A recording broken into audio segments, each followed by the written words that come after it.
تعلیم ایک بہترین زیور ہے، تعلیم ایک بہترین حسن ہے، تعلیم ایک حسین و جمیل شاہکار بنا دیتا ہے۔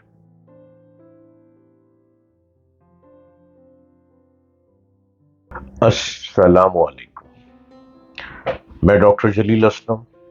آپ میرے چینل کو سبسکرائب کیجیے، ڈاکٹر جلیل اسلم آفیشل۔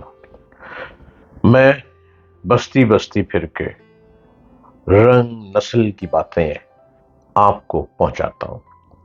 میرا یوٹیوب چینل صرف اور صرف آپ ہی کے لیے ہے، اور آپ کے لیے اس لیے کہ ایک زمانے میں اسکول میں بزم ادب ہوتا تھا، اور اسکول میں بزم ادب کہیں فرائیڈے کو ہوتا تھا، کہیں سیٹرڈے کو ہوتا تھا۔ فرائیڈے کو ساری کلاس تیار ہو کے آتی تھی، ہر کوئی اپنے اپنے ٹاپک کو ریڈی رکھتا تھا۔ اسٹوڈنٹس جو ہے وہ اسپیچ تیار کر کے لاتے تھے، کوئی نعتیں تیار کر کے لا رہا ہے، کوئی قوالی تیار کر کے لا رہا ہے، کوئی میوزک تیار کر کے لا رہا ہے، اور بزم ادب میں پورا اسکول اکٹھا ہوتا تھا ہر ویک کو، اور اس بزم ادب میں بڑی بڑی کریشنز نکلتی تھی، بڑے کریٹیو لوگ نکلتے تھے، بڑے بڑے فنکار نکلتے تھے، بڑے بڑے ٹاپ کے ہیرو نکلتے تھے، اور بہت بڑے بڑے کریکٹر بھی نکل آتے تھے۔ وہ بزم ادب جو ایجوکیشن بڑھتی چلی گئی، سنا ہے ایجوکیشن بہت ماڈرن ہو گئی ہے، جب ایجوکیشن ماڈرن ہوئی تو بزم ادب کو ڈیڈ کر دیا گیا، خاموش کر دیا گیا۔ کیا وجہ ہوئی؟ اسکولوں پر توجہ ختم ہو گئی۔ اب تو وہی اسکول جائے گا جو بہت مہنگے اسکول میں داخل کر ہو سکتا ہے، وہی اسکول جائے گا۔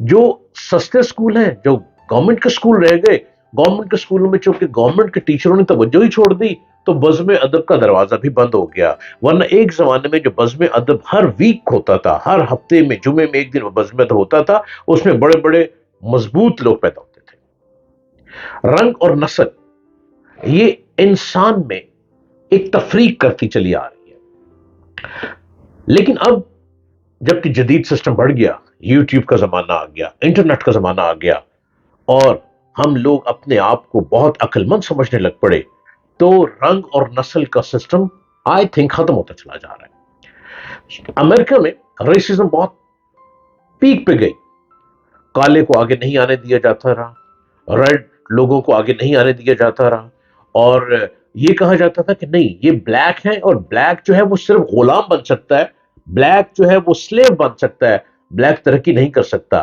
لیکن بلیک لوگوں نے اپنے آپ کا لوہا منوایا ایجوکیشن سے۔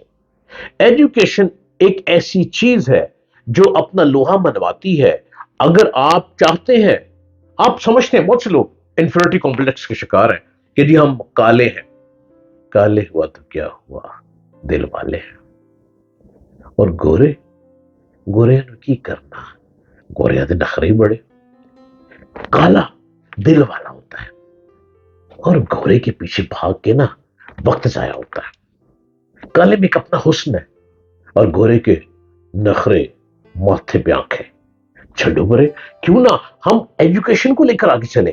ایجوکیشن ایک بہترین زیور ہے، تعلیم ایک بہترین زیور ہے، تعلیم ایک بہترین حسن ہے، تعلیم ایک حسین و جمیل شاہکار بنا دیتا ہے۔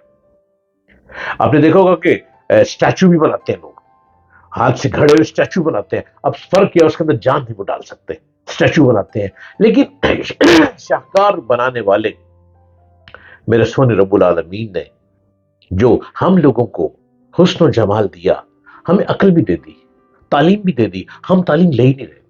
لیکن اب تعلیم کی طرف لوگ بڑھ رہے ہیں۔ امریکہ میں ریسزم بہت زیادہ رہا بلیک کے اوپر، اور اب بلیک بہت ترقی کرتے چلے جا رہے ہیں۔ آج میں ایک ایسے صاحب کا ذکر آپ کے سامنے کروں گا، ان کا نام ہے ایرک ایڈمز۔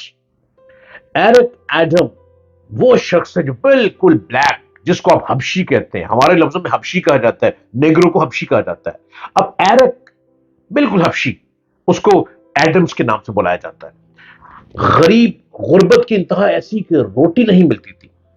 علامہ ایک جگہ سے، اسٹیٹ سے ٹرانسفر ہو کے وہ امریکہ میں آ گئے پوری فیملی کے ساتھ۔ اب وہ 6 بہن بھائی تھے۔ جس گھر میں ایک کمرے میں آ کر رہنے لگ پڑے، نیو یارک کے امریکہ کے کمرے میں رہنے لگ پڑے، اس کمرے میں چوہے ہی چوہے تھے۔ اب ایرک ایڈمز اپنے کپڑوں کو سنبھالتا پھرتا تھا کہ میرے کپڑے جو ہے وہ چوہے کتر جائیں گے تو میں صبح باہر کیسے نکلوں گا۔ ماں نے حوصلہ دیا، ماں نے کہا بیٹے تیرے کپڑے اس صورت میں چوہے کترنے بند کریں گے کہ تو کتاب کو پکڑ اور تو کتاب کو پڑھ اور کتاب کو لے کر آگے بڑھ. تو مت سوچ کہ ہم کالے ہیں. ارے بھائی ہم کالے ہیں تو کیا ہوا, اوپر والا تو ہمارے ساتھ ہے, اور اوپر والا رب العالمین ہے. وہ یہ نہیں دیکھتا کہ کون کالا, کون سیاہ, کون سفید, کون کس رنگ نسل کا ہے. اوپر والا ہم کو موقع دیتا ہے کہ ہم نے بلندی کو چھونا ہے, اور بلندی چھونے کے لیے اب جب تک تعلیم نہیں ہے تب تک کچھ بھی نہیں.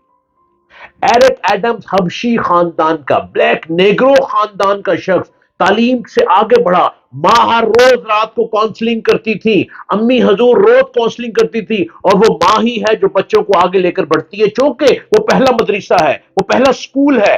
وہی وہ مائیں ہیں جو اپنے بچوں کو پڑھانا چاہتی ہیں. اور ایرک کی ماں نے, ایرک ایڈمز کی ماں نے اس کو پڑھایا, اور جب پڑھایا تو پھر اس نے آخر پولیس کو جوائن کر لیا, امریکہ پولیس کو, اور وہ ایرک ایڈمز 20 سال تک امریکن پولیس میں کام کرتا رہا.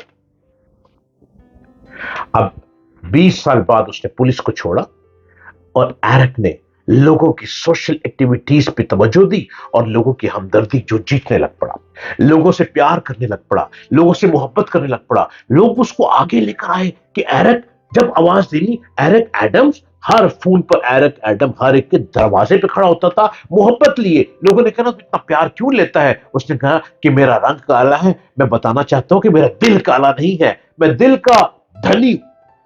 ایرک نے پالیٹکس جوائن کی. ایرک اس وقت امریکہ کا میئر ہے, نیو یارک کا.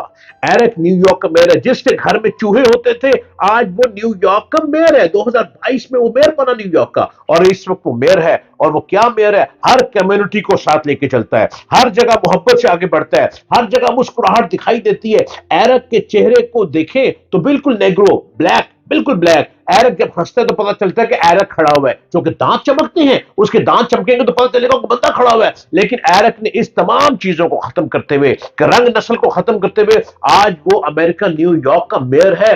اپنی علم سے, اپنی عقل سے, اپنی محبت سے, اپنے پیار سے, اور اپنے زندہ دلی سے.